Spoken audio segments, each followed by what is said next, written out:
સૌથી પહેલા વાત કરવી છે કે જે અલગ અલગ રાજ્યોમાં દેશમાં જે રાજનીતિ જોવા મળી રહી છે, યુસીસી પર એક પગલું આગળ વધી છે કેન્દ્ર સરકાર. ગ્રુપ ઓફ મિનિસ્ટર્સનું ગઠન કરાયું છે, જેમાં 4 મંત્રીઓને મહત્વની જવાબદારી આપવામાં આવી છે. જીઓએમની અધ્યક્ષતા કિરણ રિજિજુ કરશે. અર્જુન મેઘવાલ, સ્મૃતિ ઈરાની, જે કિશન રેડ્ડી પણ સામેલ થશે. આદિવાસીઓના પ્રશ્નો અંગે કિરણ રિજિજુ, પૂર્વોત્તર રાજ્યના પ્રશ્નો અંગે જે કિશન રેડ્ડી, મહિલા અધિકારોના પ્રશ્ન પર સ્મૃતિ ઈરાની, કાયદાના મુદ્દા પર અર્જુન મેઘવાલ વિચાર વિમર્શ કરશે. અને ચર્ચાઓ એવી પણ ચાલી રહી છે કે યુસીસી કાયદો કદાચ આ ચોમાસુ સત્ર છે તેમાં લાવી શકે છે સરકાર. બીજી બાજુ વાત કરીએ દિલ્હીની, મહારાષ્ટ્રની, કારણ કે દિલ્હીમાં શરદ પવારે રાષ્ટ્રીય કાર્યકારિણીની બેઠક બોલાવી હતી અને આ કારોબારી બેઠકમાં 8 બેઠકો ઉપર 8 મુદ્દાઓ પર ઠરાવ પણ થયા હતા. પાર્ટીના અધ્યક્ષ શરદ પવાર હોવાનો ઠરાવ થયો અને તેમણે કહ્યું જે અહીંના જે તમામ કાર્યકર્તા હતા કે અમને વિશ્વાસ છે તેમના પર. પ્રફુલ્લ પટેલ સહિત 9 નેતાઓને પાર્ટીમાંથી બરતરફ કરાયા છે. અજીત પવારે બુધવારે એનસીપીના વડા હોવાનું એલાન કર્યું હતું, ત્યારે હવે એનસીપી વડા શરદ પવારના ભત્રીજાને સીધો પડકાર આપે છે અને કહે છે કે કોઈના કહેવાથી કશું થતું નથી, હું જ એનસીપીનો અધ્યક્ષ છું. કોણ શું કહે છે તેનાથી કોઈ ફરક નથી પડતો. 82નો છું, 92 વર્ષનો પણ હોઈશ, પરંતુ હજુ પણ હું પ્રભાવશાળી છું. તો આ તો વાત થઈ એનસીપીની, પરંતુ હવે જે મધ્યપ્રદેશની ઘટના પણ સામે આવી છે તેના ઉપર પણ ચર્ચા કરવી છે. સિદ્ધિ પેશાબ કાંડ બાદ હવે મામા દ્વારા ડેમેજ કંટ્રોલ કરવામાં આવી રહ્યું છે અને જે આખી ઘટના સામે આવી છે મધ્યપ્રદેશમાં જે પ્રકારે સિદ્ધિમાં આદિવાસી વ્યક્તિ સાથે અત્યાચાર થયો હોવાની ઘટના સામે આવી હતી, તેને લઈને મહત્વપૂર્ણ જે સમાચારો છે તે પણ પ્રાપ્ત થઈ રહ્યા છે.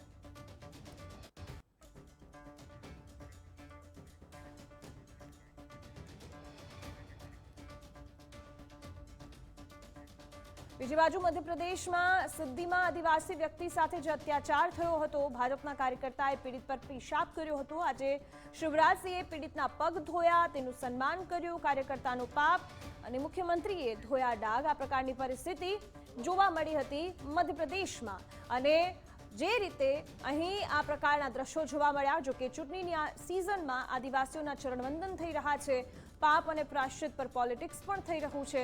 જોકે સવાલ એ પણ થાય કે શું આ સન્માનથી જે ડાઘ લાગ્યા છે તે ધોવાઈ જશે ખરા? મધ્યપ્રદેશમાં આદિવાસી વોટ બેંક અંકે કરવા માટેની રાજનીતિ પણ થઈ રહી છે.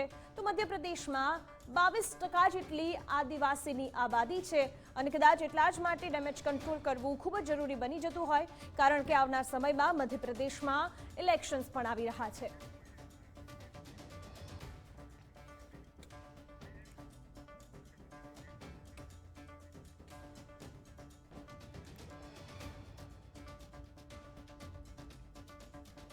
તો આગામી 5 રાજ્યોમાં વિધાનસભાની ચૂંટણીઓ યોજાવાની છે, ત્યારે કોંગ્રેસ પણ સક્રિય બની ગઈ છે. રાજસ્થાન, છત્તીસગઢમાં ચાલી રહેલા વિવાદને શાંત કરવાનો પ્રયત્ન પણ થઈ રહ્યો છે. રાજસ્થાનમાં જે રીતે પાયલટ અને ગેહલોત વચ્ચે વિવાદ ચાલી રહ્યો હતો તેને પણ શાંત કરવાના પ્રયત્નો થઈ રહ્યા છે, પરંતુ વિધાનસભાના પરિણામો આવ્યા ત્યારબાદથી આ વિવાદ ચાલે છે. એ હવે કેવો શાંત થશે એ સમય બતાવશે.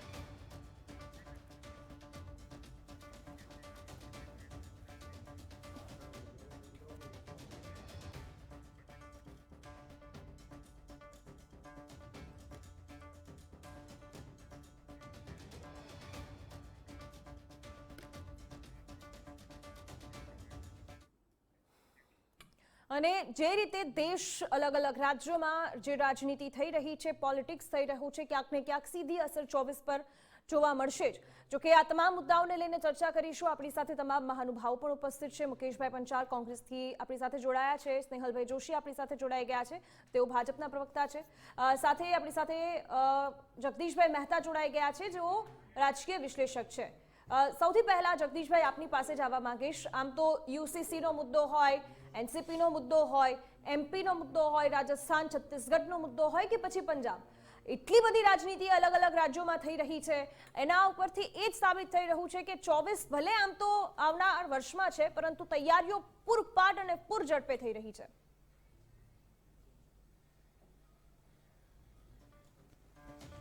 બેન, થઈ રહી છે અને થવી પણ જોઈએ, એમાં જરાય ખામી નથી. પરંતુ જ્યાં સુધી યુનિફોર્મ સિવિલ કોડ યુસીસી એને જ્યાં સુધી લાગે વગે ત્યાં સુધી ભલે ધમ પછાડા ગમે તેટલા થાય, આ એક ટ્રેલર છે, પિક્ચર બાકી જ રહેવાનું. 2024 પછી જે થવું હોય થાય, પણ 24ની ચૂંટણી ધમપછાડા ઉપર લડવાની.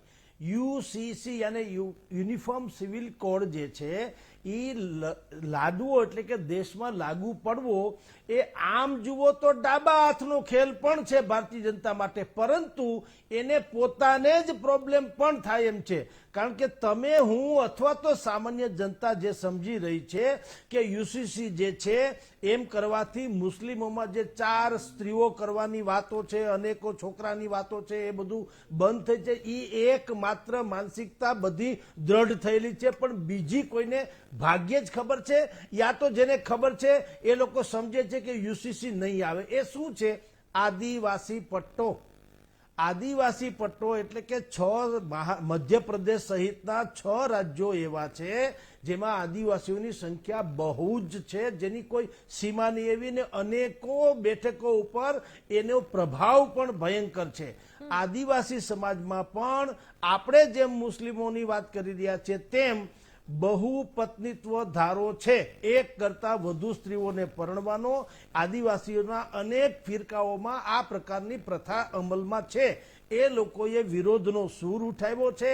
ભારતીય જનતા પાર્ટીના બિહારના નેતા સુશીલ મોદી સહિતના લોકોએ એ મુદ્દાને જ્યારે ટચ કર્યો ત્યારે એને ખબર પડી કે જો યુસીસીને આપણે આંધળે બેરું કૂટીએ એમ લાદી દેવામાં આવશે તો આદિવાસી સમાજ જે છે, જેની સંખ્યા એવડી મોટી છે કે લોકસભામાં ભારતીય જનતા પાર્ટીને કદાપી એની અવગણના પોસાય તેમ નથી. ભારતીયને તો છોડો, કોઈ પણ પક્ષને પોસાય એમ નથી.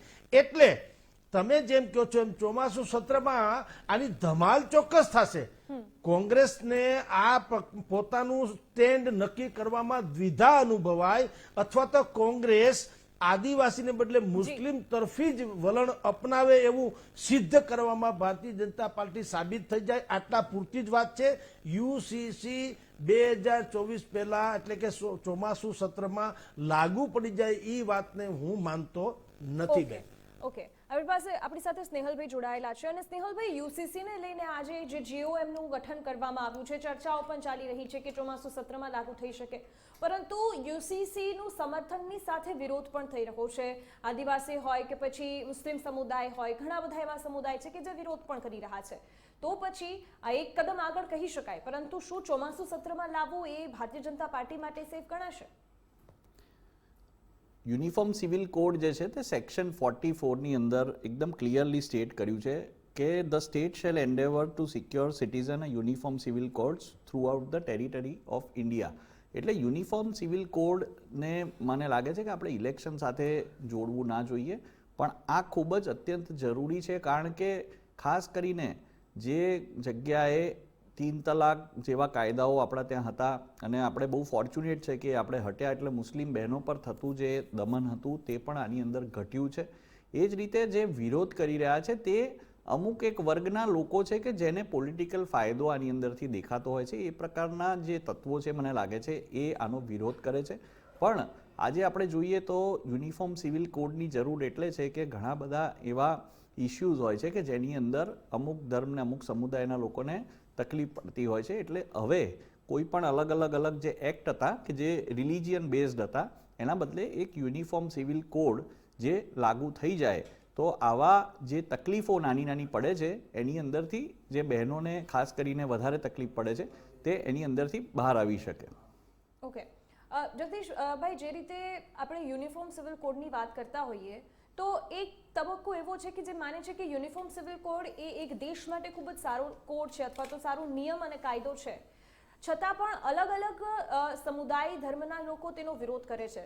તો આપનું શું માનવું છે કે આ વિરોધ છતાં પણ યુસીસી લાગુ થવો જોઈએ ખરા? કારણ કે એક કાયદો એક દેશ જેવી તેની એ કાયદો છે, અને એ અમેરિકા જેવા ઘણા બધા દેશોમાં લાગુ હોય તો ભારતમાં પણ કેમ નહીં?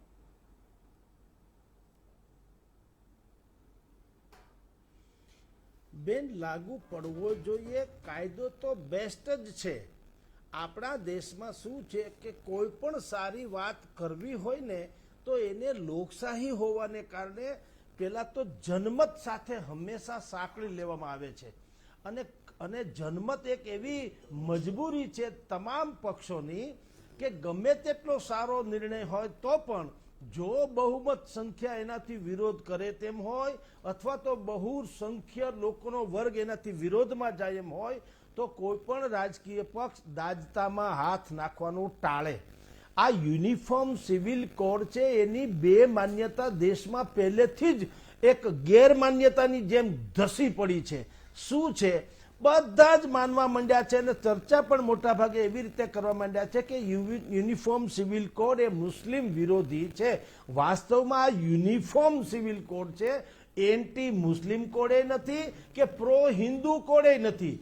યુનિફોર્મ સિવિલ કોડ એટલે કે સર્વ સમાજ માટે થઈને એક નાગરિકતાનો એક પ્રકારનો પૈમાનો, સમૂચા દેશ માટે તમામ ધર્મ તમામ વર્ગના લોકો માટે એક પ્રકારનો કાયદો, એટલે બહેતરીનમાં બહેતરીન કાયદો હોવા છતાં આને જ્યારે તમે ચૂંટણીના એંગલથી કોઈ પણ પક્ષ જોશે ત્યારે એમાં દાજતામાં હાથ નાખવાનું ટાળશે અથવા તો એમાં સંશોધન કરવાનું કહેશે. અને મેં આપને આની અગાઉ કીધું તેમ ચોમાસુ સત્રમાં આ મુદ્દો 100% લોકસભામાં ધમાલ મચાવવાનો છે, એમાં કોઈ સંશય નથી. પરંતુ એ ધમાલ જેટલી થવાની છે એ બધી જ ભારતીય જનતા પાર્ટીને આપોઆપ બેનિફિટ બોનસ રૂપે મળવાની છે. કારણ કે બાકીના જે વિપક્ષો છે એ લોકો આનું મૂળમાં જવાને બદલે ભારતીય જનતા પાર્ટી ઉપર હિન્દુત્વ તરફી વલણ અપનાવવાનો આક્ષેપ કરશે અને કોંગ્રેસ આપોઆપ મુસ્લિમ તૃષ્ટિકરણ કરી રહી હોવાની છાપ ઉપજશે. બાકી આ બેયને બાદ કરતા યુનિફોર્મ સિવિલ કોડ એ બહેતરીન છે, સમૂચા દેશ માટે છે. ઇવન દો પાકિસ્તાન સહિત વિશ્વભરના અનેક દેશોમાં આ અત્યારે અમલમાં પણ છે. અને આપણે ત્યાં ગોવામાં છે, આપણે જાણીએ છીએ ગોવામાં યુસીસી અમલમાં છે, ત્યાં કાંઈ ધરતીકંપ નથી આવી ગયો, બધું જ સમૂહ સૂત્રું ચાલી રહ્યું છે. એટલે કેટલાક સંશોધનો કરવા પડે તો એ બધા જને સાથે લઈને એમાં કોંગ્રેસ, ભાજપ, હિન્દુ, મુસ્લિમ, શીખ, ઈસાઈ આ બધા જ વર્ગને સાથે રહીને એને સમજાવવું જોઈએ કે આપણે બધાએ આફ્ટર ઓલ આ દેશના શ્રેષ્ઠ હિત માટે થઈને કામ કરવા જઈ રહ્યા છે, નહીં કે કોઈ કોઈની વોટ બેંક મજબૂત કરવા. જો આ સરકાર આ પ્રકારનું પગલું ભરશે તો આ સમૂચા દેશ માટે હિતકારી સાબિત થશે. અન્યથા આ એક પોલિટિકલ ડિબેટ અને 2024ની ચૂંટણીનો એક જલદમાં જલદ, જેમ રામ મુદ્દો હતો અયોધ્યાના રામ મંદિરનો, એવો જ આ જલદ મુદ્દો સાબિત થઈને રહેશે. એટલે એ તો આપણને સમય જ બતાવશે કે આ ખરેખર મુદ્દો જ બની રહે છે કે પછી મુદ્દો બને પણ છે. એનસીપીની પણ વાત કરવી છે કારણ કે રાજ્ય એક છે કે જ્યાં આ ચર્ચા ચાલી રહી છે, પરંતુ તેની અસર તો દેશમાં જોવા મળી જ છે. ચર્ચા ચારેકોર છે જ. તો સૌથી પહેલા મુકેશભાઈ, એનસીપીની જે સ્થિતિ છે તેવામાં શરદ પવાર વર્સિસ અજિત પવાર તો થઈ જ રહ્યું છે, પરંતુ આજે પૃથ્વીરાજભાઈનું પણ એક નિવેદન આવ્યું હતું કે એનસીપીની પાર્ટીમાં કોઈ પ્રકારનું મોનિટરિંગ છે જ નહીં, ત્યાં ખૂબ જ ગડબડ છે અને એટલા માટે જ આવું થાય છે. આપ તો એને સપોર્ટ કરો છો, છતાં પણ આ પ્રકારના નિવેદનો કોંગ્રેસ તરફથી આવી રહ્યા છે. ચોક્કસ તમારી વાત સાચી છે, માનનીય પૃથ્વીરાજજીએ વાત કરી છે જે, પરંતુ એક વાત તમને કહું કે ધારો કે કોઈ પણ નેતા હોય, નેશનલ લીડર હોય, સ્થાનિક લીડર હોય, તો એને કોઈક વાત લાગી હોય તો એ વાત કરે. પણ જે શરદ પવારજીની વાતમાં હોય કે મહારાષ્ટ્રના રાજકારણની વાત હોય તો ચોક્કસપણે અત્યારે દેશની જનતા અને દરેક રાજ્યોની જનતા એક વસ્તુ તો 100% માર્ક કરે છે કે કોઈ પણ રાજ્યની અંદર આવા ખળભળાટો થાય છે કેમ. 100% માનું છું કે જે પણ પાર્ટી તૂટે છે કે જાય છે એ પાર્ટીનો 100% વાંક હોઈ જ શકે, પણ સાથે સાથે તમે સમજો કે કોઈ માણસને કોઈ માણસ મારવા આવે તો એનો બચાવ તો કરતો જ હોય છે, નહીં તો એ મરી જાય. એટલે આ પરિસ્થિતિ કેવી છે કે દરેક રાજ્યની અંદર તોડફોડ કરવાના કાવતરું અત્યારે ભારતીય જનતા પાર્ટીની સેન્ટ્રલ ગવર્મેન્ટની સરકાર જે ચાલી રહી છે એ કરે છે. તમે મહારાષ્ટ્રમાં આ પહેલાંય જોયું છે કે ઉદ્ધવ ઠાકરેજીની જે સરકાર ચાલતી હતી ત્રણેય પાર્ટીઓની, એમાં પણ એમણે તોડફોડ જે એકનાથ શિંદેને લાવીને કરી. હવે એને એમણે કારણ જુદું બતાવ્યું, છેલ્લે કોર્ટનું જજમેન્ટ આવ્યું એમાં પણ એ ઉદ્ધવજીએ ઉતાવળ કરી, નહીંતર ખરેખર ફેવરમાં જ આવત અને સીએમ પાછા ઉદ્ધવજી હોત.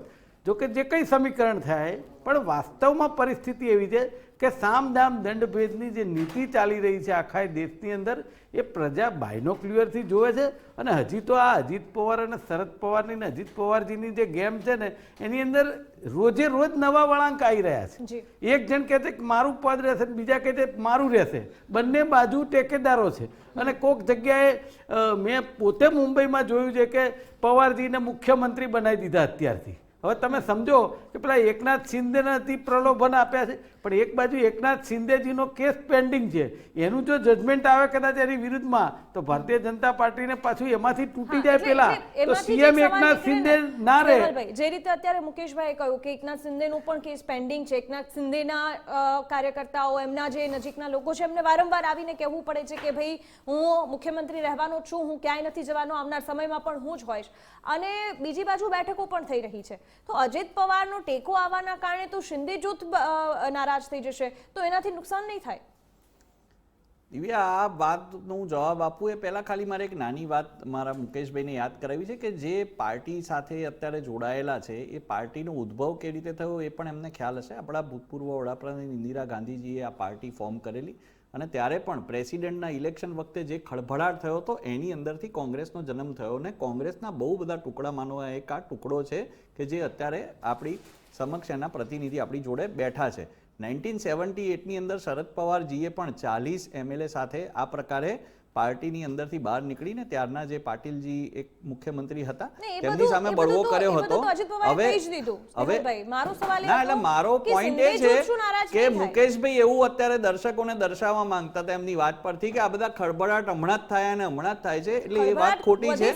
એમનો તો ઉદ્ભવ જ એ રીતે થયેલો છે, પહેલી વાત. બીજી વાત એ કે જ્યારે કોઈ પણ જૂથ હોય, કોઈ પણ નેતા હોય, એ જ્યારે જાહેર જીવનમાં આવ્યો હોય તો એ વ્યક્તિ એક સમાજ સેવા અને દેશના ઉત્થાન માટે ને રાજ્યના ઉત્થાન માટે કામ કરતો હોય તો આવી પરિસ્થિતિની અંદર એના રાજ્યની અંદર એને જે પણ યોગ્ય વ્યક્તિ, યોગ્ય નેતૃત્વ દેખાય તો સ્વાભાવિક છે કે એ વ્યક્તિ એની સાથે જોડાય. હવે ભારતીય જનતા પાર્ટી સાથે જોડાવ તો જ થાય. સોરી, સમાજ સેવાનું કામ એક માત્ર પાર્ટી સાથે જોડાવ તો જ ના, આની અંદર જે ફ્રસ્ટ્રેશન આવે ને, તમે સમજો કે જે પાર્ટીની અંદર નેતૃત્વનો અભાવ હોય, જે પાર્ટીની અંદર કોઈ પણ પ્રકારની એને ભાઈ ભત્રીજા વાદમાંથી કોઈ બહાર જ નતું આવતું. ભાઈ, એ તમે જુઓ કે શરદ પવારજી આટલા સારા પોલિટિશિયન ગણાય છે, વર્ષોથી એ આ રીતે જાહેર જીવનમાં છે, પણ એમને પરિવારવાદ સિવાય એમને કંઈ કર્યું જ નથી. એટલે એક પોઈન્ટે તો એક પોઈન્ટે વિધાનસભાની ચૂંટણીના પરિણામો બાદ દેવેન્દ્ર ફડણવીસ મુખ્યમંત્રી બન્યા, અજીત પવાર મુખ્યમંત્રી બન્યા કલાકો માટે, પછી પાછા જતા રહ્યા. તો ફરી એક વખત વિશ્વાસ કરવો હિતાવહ રહેશે ભારતીય જનતા પાર્ટી માટે? જો આમાં હું ફરીથી આપને કહું છું કે મુખ્યમંત્રી કોણ બને ના ગમે, બને કે ના બને એ પાર્લામેન્ટરી બોર્ડ નક્કી કરે છે.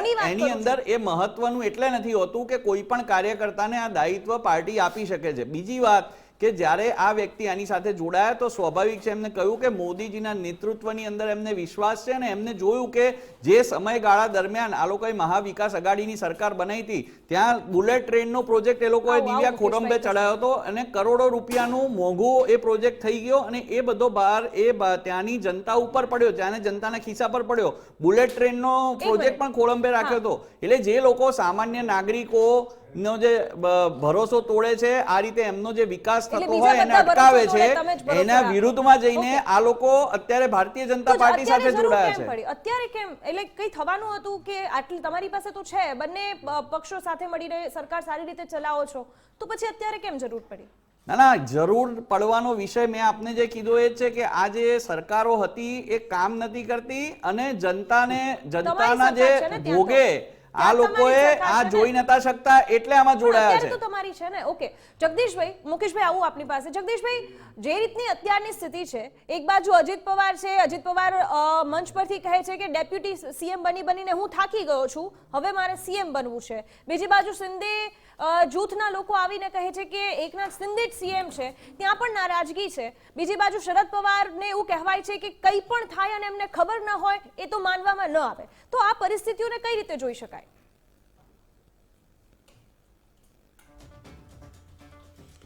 દિવ્યા, આને રાજકારણ કહેવાય. એમાં કોઈનો શત્રુ કે મિત્ર આજીવન હોતો નથી. બધા જ સમયો પ્રમાણે જ આ બધા ખેલ કરતા હોય છે. અત્યારે જે ભારતીય જનતા પાર્ટી અને શિવસેનાની સરકાર તમારી ને મારી દ્રષ્ટિએ સુપેર અને બહુમતીથી ચાલતી જ હતી, પરંતુ આપણે એ ન ભૂલવું જોઈએ કે શિંદેના જે 16 MLA જે છે એની ઉપર લટકતી તલવાર છે કોર્ટની, અને ડિસ્કોલિફાઈ થાય એવી સંભાવના છે હાલ. અને જો એ ડિસ્કોલિફાઈ થાય તો ભારતીય જનતા પાર્ટી જેની સાથે ગઠબંધન કરી મહારાષ્ટ્રમાં સત્તા કરે છે એમાં ખળભળાટ મચે જ મચે.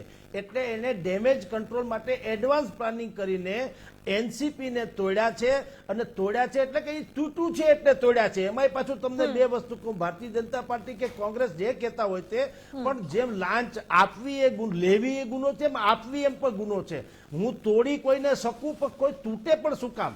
એટલે હવે આ એક પ્રોફેશન છે રાજકારણ, અને પ્રોફેશનમાં દરેકને એવી ઈચ્છા છે કે અમને અમારા ટેલેન્ટ પ્રમાણેનું કદ મળે. તમે બધા જ આજીવન કોઈની ટેલેન્ટને દબાવો. અજીત દાદા પવારમાં આ જ થયું. એની મહત્વકાંક્ષા આપણે જાણીએ છીએ, 4 થી 5 વાર એ ડેપ્યુટી સીએમ થઈ ચૂક્યા છે. હવે એને સીએમ થવાની જીજીવિષા છે. અને શરદ પવાર 84 ઉંમરની ઉંમર થઈ ગઈ, અને એને એમ છે કે એનો વારસો જે છે એ સુપ્રિયાબેન એટલે કે એની દીકરીને આપે.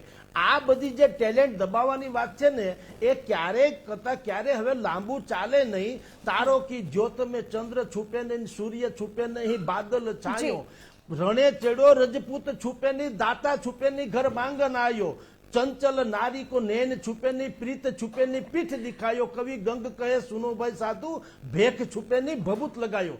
કોઈની ટેલેન્ટ ક્યાંય છુપી રાખી શકાતી નથી. એનું પરિણામ આ છે. મહારાષ્ટ્રમાં જે થયું છે, તમામ રાજકીય પક્ષોએ આમાંથી સંદેહ લેવાની જરૂર છે. ઓકે મુકેશભાઈ, આપ જે કહેવા માંગતા હતા ટૂંકમાં કહેજો તો બીજા મુદ્દા પર જાઓ. મારું એક જ કહેવું છે કે જે આ વાત થઈ ને કે જે શિંદેજી ઉપર લટકતી તલવાર છે, અને જે ચુકાદો આવે ને એમાં બીજેપીને ડર છે કે જે રીતે કૂદકો મારીને શિંદેજી જોડે આવી ગયા ધારાસભ્યો, એ જ રીતે જો પાછો કૂદકો મારે તો પાછી સરકાર જાય તો આ એનસીપીને જે તૂટે છે અને એને જો લઈ લઈએ. બાકી તો આપણા બહુ દિગ્ગજ નેતા જાહેર સભામાં બોલ્યા છે કે આ બધા જેલમાં જવાની તૈયારી, એની ચિઠ્ઠીઓ અને ચાવીઓ ખુલવાની. હવે જે વોશિંગ મશીન છે ભારતીય જનતા પાર્ટી નામનું, એની અંદર આ પાછા આવી ગયા અજીત પવાર, એટલે આખા વોશિંગ મશીનમાં ધોવાઈ જશે અને ગંગાએ ધોયેલા થઈ જશે. એટલે આ પાર્ટી કેવી કહેવાય? નેતાઓ જાય ત્યારે પણ સવાલ એ જ છે ને, જગદીશભાઈ એ જ કીધું કે એ લોકો લે છે તો એનાથી વધારે મહત્વનું તે છે કે ત્યાંથી જાય છે પણ ખરા. પણ એક બાજુ આપણે એને ગુનેગાર કહીએ અને બીજી બાજુ આપણે આપણી પાર્ટીમાં લઈને સારા કહીએ, કેટલું સાચું? કોંગ્રેસમાં કોઈ આવે તો એના પાપ ત્યાં પણ ધોવાઈ જાય, કોંગ્રેસમાંથી જાય તો ત્યાં પણ. હું બીજેપીની વાત કરું છું કે બીજેપી એમ કહે છે કે અમે કોઈ જગ્યાએ ગુનેગારોને સ્થાન નથી આપતા, એટલા માટે કહું છું. સાબિત તો થાય પછી ગુનેગાર થાય ભાઈ. કોઈ હોય જેના પર દોષ હોય ક્યારેક ગુનેગાર ના હોય ભાઈ. ઓકે, એક મિનિટ, આપણે ગુનેગારોની પણ વાત કરીશું, આ ચર્ચાને પણ આગળ વધારીશું, અન્ય મુદ્દાઓ પર પણ જવું છે, પરંતુ હાલ અત્યારે એક બ્રેકનો સમય થયો છે અને એટલા જ માટે બ્રેક માટે રોકાઈશું. ક્યાંય ન જતા, ગુજરાત ફર્સ્ટ જોતા રહેશો.